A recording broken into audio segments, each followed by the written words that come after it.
Why do so many Amazon sellers delay launching in Canada even when demand is there?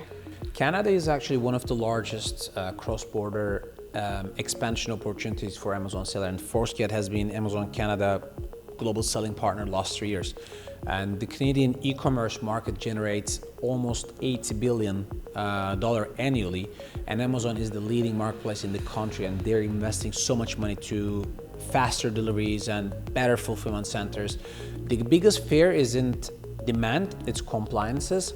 It's a bit complicated, import setup and unexpected calls, unexpected cost.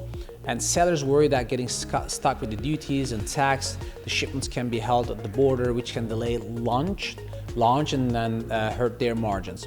But this should not be the reason why they shouldn't enter to the Canadian market. I think it should be opposite why they should enter. Forsket helps brands to set up their companies over there. We call that NRI, non-resident importer, and this can help you to start doing business in Canada, and I think it's a very good opportunity in 2026. Contact us today and get $500 off your shipment.